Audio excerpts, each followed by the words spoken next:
उपासक के लिए यही जीवन है। ये सब साधन मार्ग हैं, पर ये हर संप्रदाय के, हर साधना के उपासक के लिए ये अमृतमय श्लोक है।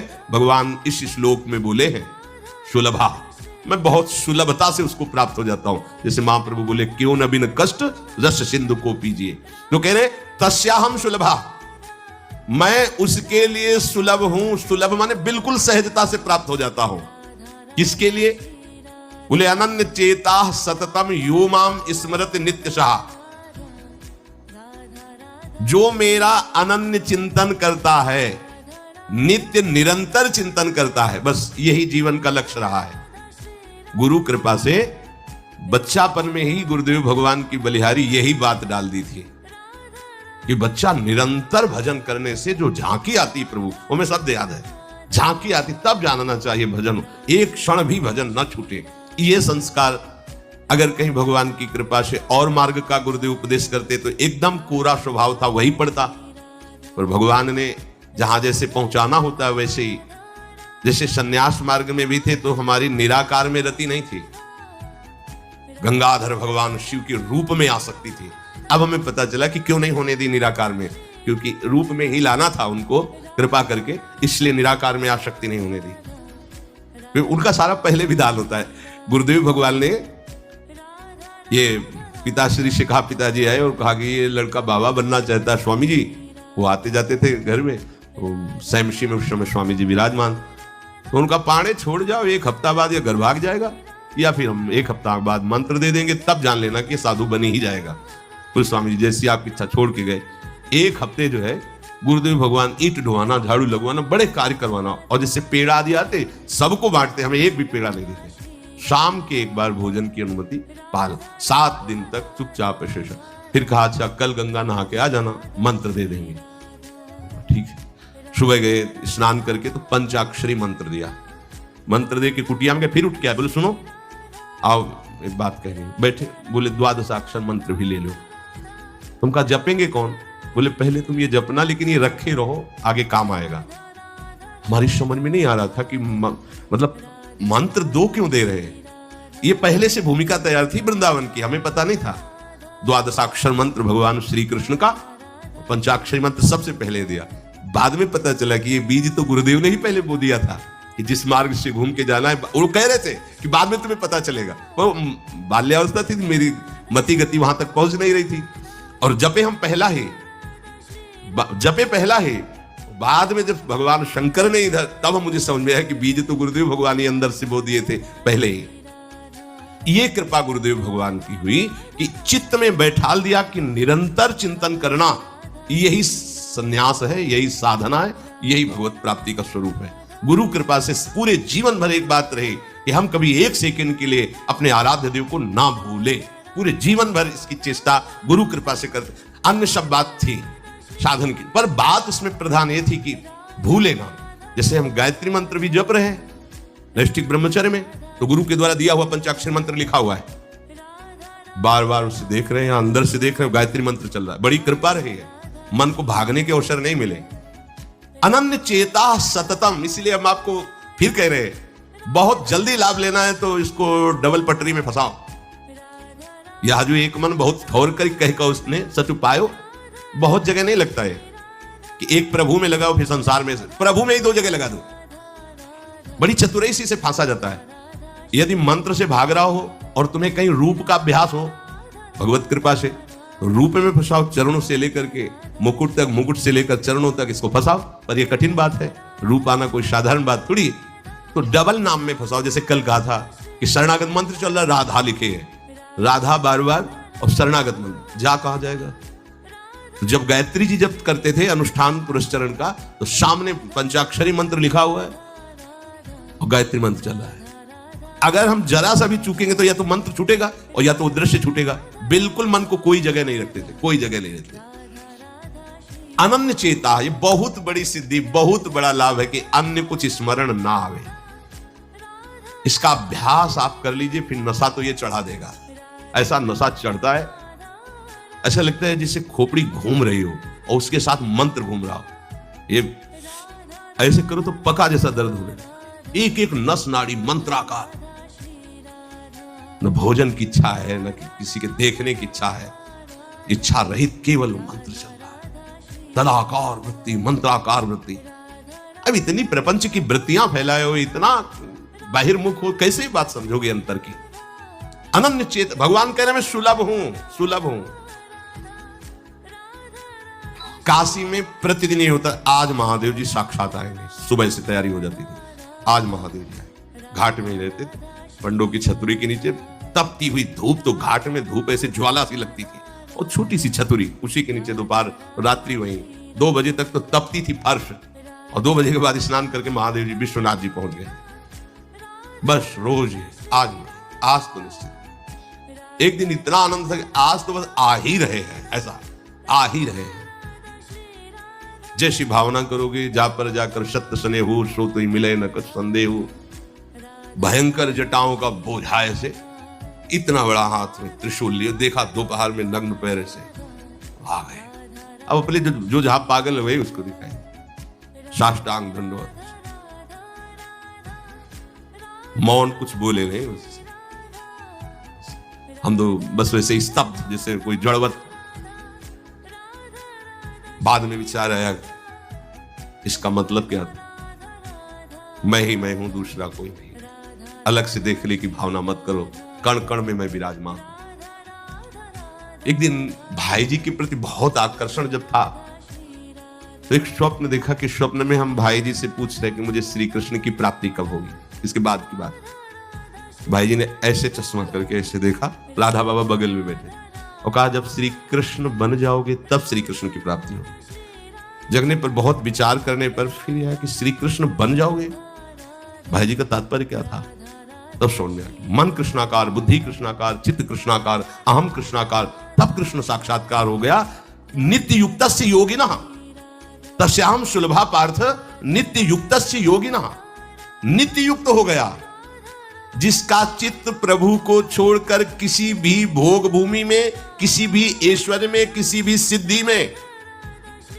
जैसे किसी को लगता है कि ये चमत्कार दिखाना, कोई भी चमत्कार दिखाना बहुत कठिन बात है। अगर भगवत दर्शन का लक्ष्य ना हो, भगवत प्राप्ति का लक्ष्य ना हो, तो कोई भी चमत्कार ऐसे करने में है कोई बहुत बड़ी बात मत समझ। बस ये है कि इधर अगर स्वीकार किया तो उधर गेट बंद हो जाएगा, इसीलिए पिट जाते हैं, गाली सुन लेते हैं महात्मा जन, लेकिन प्रयोग नहीं करते अपने भजन का, प्रभु के पास जाते हैं। ऐसा ना समझे ना कि वो चमत्कार पीछे घूमते हैं। केवल बस एक बात है कि अगर इधर लगे तो उधर का गेट बंद हो जाएगा। तो इतनी दुर्लभ बात बनने जा रही है, किसी को प्रमाणित करने के लिए कि हम महात्मा, हम भजनानंदी, हम चमत्कारी हैं, अपना गेट बंद करवा ले तो मूर्खता ही होगी ना। यहाँ क्या होगा? वाह वाह हो जाएगा, बस उसके आगे क्या होगा? फिर वही प्रपंच। तो ये जो ब्रज के महात्मा है, जो भगवत प्रेमी महात्मा है, जो भगवत प्राप्त करने वाले हैं, इनके अंदर चमत्कार के बाप की सृष्टि होती है। ये चमत्कार बहुत ऊपर होते हैं। ये नहीं सोचना चाहिए कि इनमें भजन होता तो उसने 2 थप्पड़ मारे भस्म कर देते। भजन का जानते हो, भजनानंदी का 2 थप्पड़ मारा है, तुम्हें निश्चित भगवान की प्राप्ति हो, तुम्हारा कभी अमंगल न हो, भगवान तुम्हारे परिवार को भी सुखी रहे और तुम आजीवन स्वस्थ रहकर पवित्र बुद्धि के द्वारा भगवान को प्राप्त। ये महात्माओं का बल होता है। महात्माओं के बल थोड़ी होता है किसी ने गाली दिया, मार दिया, जा भस्म हो जा। ये भस्मासुर थोड़ी होते महात्मा है भाई, भस्म कर दिया, नष्ट। नहीं, साधुते हो न कारज, तब भगवान उनके अधीन होते हैं। ये चमत्कार, ये ना सोचो कि भजन करते होते तो फिर चमत्कार, या ये गाड़ी घोड़ा रुपया पैसा चमत्कार, ये पापियों के पास भी है। ये तो प्रारब्ध का खेल है, प्रारब्ध बदला, ऐसे से ऐसे हो गया, इनका कोई महत्व नहीं है। महत्व है नित्य युक्तस्य योगिनः। तुम्हारा चित्त निरंतर आराध्य देव में युक्त है कि नहीं?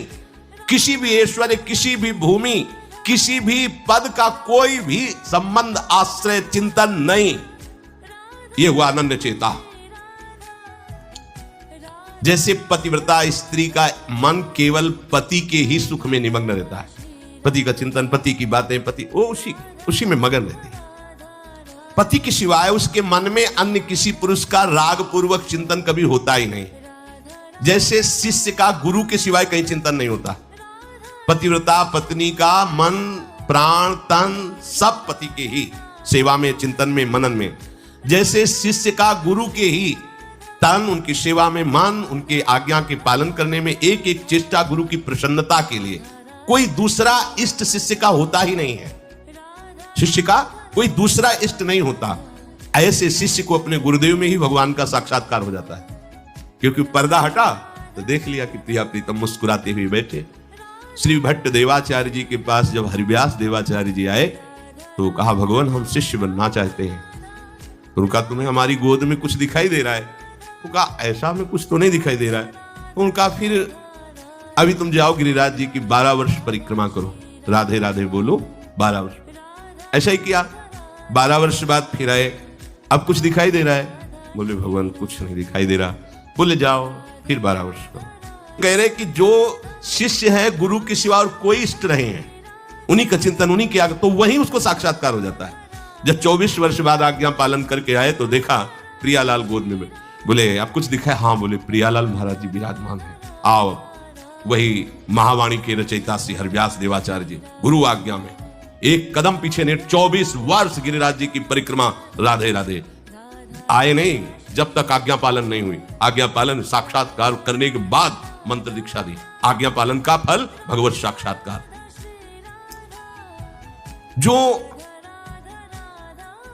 अन्य तरफ मन ले जाता है, अन्य तरफ अपना भाव ले जाता है, वो अनन्य चेता नहीं कहलाता है। अनन्य चेता को भगवान सुलभ हो जाते हैं। सततम यो माम स्मरति नित्यशः।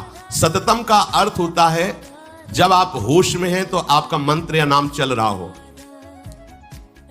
नींद खुली,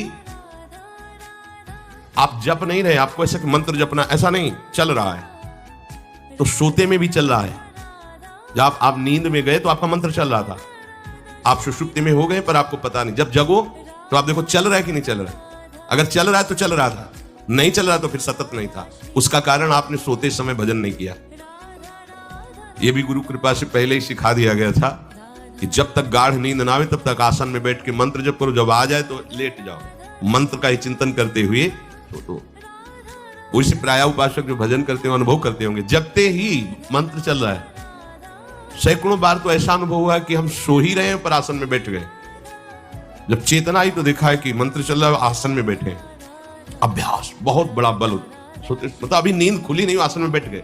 बिल्कुल कभी भी जीवन में मतलब 10-5 मिनट का अंतर तो कह सकते हैं, लेकिन ऐसा नहीं कि आधा घंटा 1 घंटा का अंतर कभी जीवन में पड़ा हो।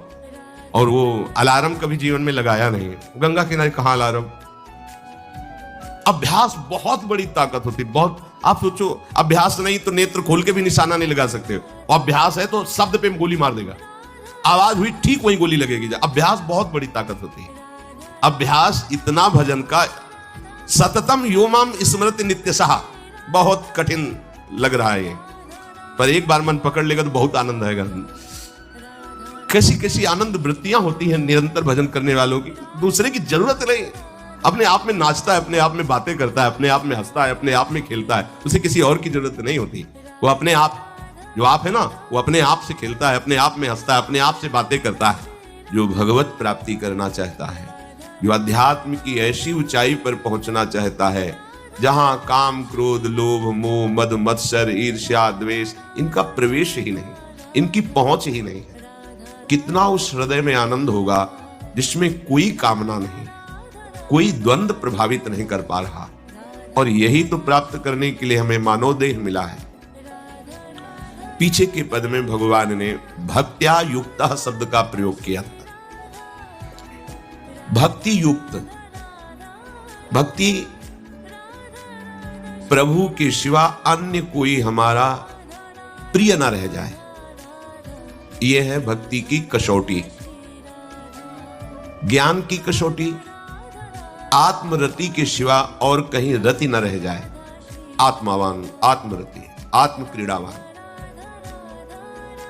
बात एक ही है, हम श्री कृष्ण बोले, ज्ञानी आत्मा बोले, योगी परमात्मा बोले, भक्त भगवान बोले, वो एक ही बात है। पर अन्य कुछ रह जाना, ना वो ज्ञानी है, ना वो योगी है, और ना वो भक्त है। भक्त्या युक्ता, प्रभु के सिवा अन्य कोई सत्ता नहीं, अन्य कहीं महत्ता नहीं, अन्य कहीं अपनापन नहीं, चाहे वो वस्तु हो या व्यक्ति हो या स्थान हो। चराचर जगत में कहीं भी अपनी प्रियता न रह जाए, इसी का नाम भक्ति है। कहने को भक्ति सरल लगती है, पर इसीलिए कठिन है कि सब जगह की प्रेम फांसी को काटकर एकमात्र आराध्य देव से प्रेम करना बड़ा कठिन है। बातें बना लेना बड़ा सरल है, पर अपनी ममता को, आसक्ति को समेट पाना बहुत बहुत कठिन है।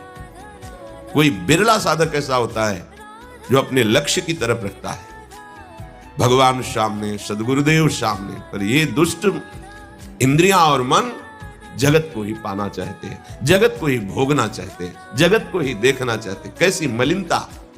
इसलिए भक्त्या युक्तः। बातें केवल कर लेना थोड़ी होता कि हमें भगवत प्राप्ति करनी, भगवत प्राप्ति करनी है तो इसके मूल में सारी बात आ गई कि अब मुझे और कुछ चाह नहीं रखनी, और कोई कामना की पूर्ति नहीं करनी, और किसी से अपनापन नहीं रखना, मुझे प्रभु चाहिए। ये सावधान हो जाइए, आप एकांत में भी भगवान के सामने हैं, आपको हमारे श्यामा श्याम देख रहे हैं।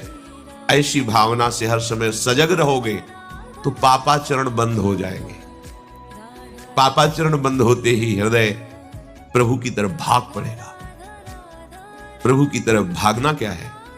प्रतिक्षण उनका गाढ़ चिंतन।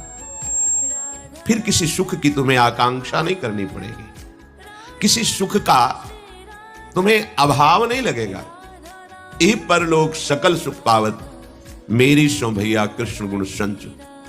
तुम्हें मेरी शपथ है, तुम कृष्ण के गुणों का गायन करो, कृष्ण नाम रटो, कृष्ण रूप ध्यान करो।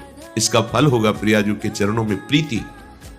जिसका गोरे चरणारविंद से संबंध है, यह परलोक किसी भी सुख की चाह ही नहीं रह जाती। प्रभु करुणा करके कह रहे हैं, वही आचार्य है, मेरी कसम तुम कृष्ण के गुणों का संचय करो, तुम्हें इस लोक परलोक में सब सुख मिल जाएंगे, कोई अभिलाषा अधूरी नहीं रह जाएगी। पर भक्त्या युक्ता, अन्य संबंध, अन्य महत्व बुद्धि, ये कलंक है हमारी भक्ति में। नहीं समझ रहे? चाहते हैं सुख, चेष्टाएं और चिंतन, दुखालयम अशाश्वतम। कैसे मिलेगा? चाहते हो अविनाशी पद और भोग दृष्टि रखते हो विनाशी की, प्रियता रखते हो विनाशी की, गाढ़ चिंतन करते हो विनाशी भोगों का, कैसे अविनाशी पद का अधिकार प्राप्त होगा? अरे तुम्हारा स्वरूप ही अविनाशी है। विस्मृत होकर भोगों में लगने से ही ये तुम्हारी दुर्दशा हुई है। भक्त्या युक्ता, अपने हृदय को भक्ति से युक्त करो। आराध्य देव की शिवा और कहीं चिंतन न जाए। अभ्यास योग युक्तेन चेतसा नान्यगामिना। स्पष्ट कह रहे हैं प्रभु, परमं पुरुषम दिव्यम याति पार्थान चिंते। निश्चित परम पुरुष दिव्य, उस परमात्मा की तुम्हें अनुभूति होगी, उसका साक्षात्कार हो जाए।